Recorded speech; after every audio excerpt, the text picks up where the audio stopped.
اطاعت نہیں. بس یہ ذرا نوٹ آف کاشن ہے. اگر ہم اللہ کا ایک حکم مانیں گے ایک نہیں مانیں گے، یہ جزوی اطاعت ہے، یہ اللہ کو قبول نہیں ہے. اللہ کی طرف سے تو یوں سمجھیے کہ پیکج ڈیل ہے، ٹیک اٹ اور لیو اٹ. لینا ہے تو پورا لو ورنہ دفع ہو جاؤ. اللہ کو تمہاری ضرورت نہیں ہے، تمہیں اللہ کی ضرورت ہے. یا ایھا الذین آمنوا ادخلوا فی السلم کافہ، اے ایمان والو اسلام میں داخل ہونا تو پورے کے پورے، ادھورے نہیں.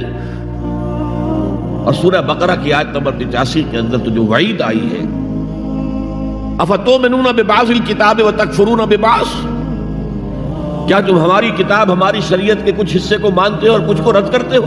تو جو کوئی بھی تم میں سے یہ روش اختیار کریں گے ان کی کوئی صدا اس کے سوا نہیں ہے. کان کھول کر سنیے، ان کی کوئی صدا اس کے سوا نہیں ہے کہ دنیا میں ذلیل و خوار کر دیے جائیں اور قیامت کے دن یردون الی اشد العذاب، شدید ترین عذاب میں جھونک دیے جائیں.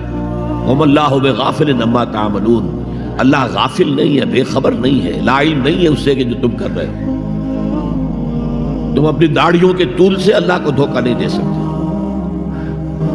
تم اپنے پاجاموں کو ٹخنوں سے اوپر رکھے اللہ کو دھوکہ نہیں دے سکتے کہ تم بہت متبع رسول ہو.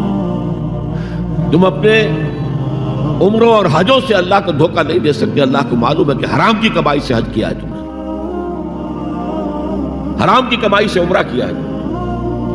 تو یہ جو جزوی اطاعت ہے کوئی اطاعت نہیں، اللہ کو قبول نہیں. آدمی سوچتا ہے کہ چلیے میں نے یہ کام اچھے کیے یہ برے کیے، مجھے اچھے کاموں کا کچھ کریڈٹ بھی تو ملنا چاہیے نا. لیکن نہیں، اللہ کہتا ہے جزوی اطاعت منہ پر دے ماری جائے.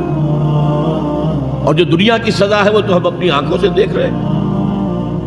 130 140 یا 150 کروڑ مسلمان دنیا میں ہیں، ذرا اندازہ کیجیے. لیکن ہماری رائے کی کوئی اہمیت ہے؟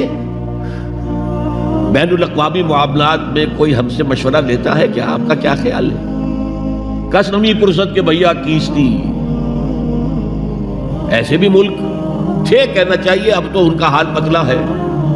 دولت کے انبار تھے ان کے پاس، لیکن ان کا مذاق اڑتا تھا مغربی ممالک. وہ چاہے سعودی بادشاہ ہوں اور چاہے وہ UAE کے امیر ہوں، مذاق ہی اڑتا تھا.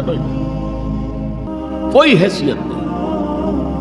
حالانکہ کتنا بڑا رقبہ ہے انڈونیشیا کے آخری جزیروں سے لے کر موریتانیہ تک، سالڈ اسلامی آبادی، مسلمان آبادی.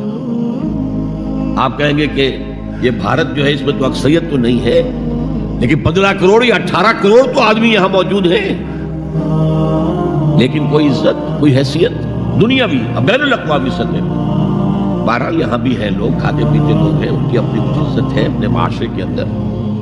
لیکن بحیثیت امت، بحیثیت قوم کیا حیثیت ہماری؟ تو اللہ خزی فی الحیات دنیا، وہ تو ہماری نگاہوں کے سامنے موجود ہے. اب قیامت کے دن کے بارے میں جو دھمکی اللہ نے دی ہے، وَيَوْمَ الْقِيَامَةِ يُرَدُّونَ إِلَىٰ أَشَدِّ الْعَذَابِ، قیامت کے دن شدید ترین عذاب میں جھونک دوں گا.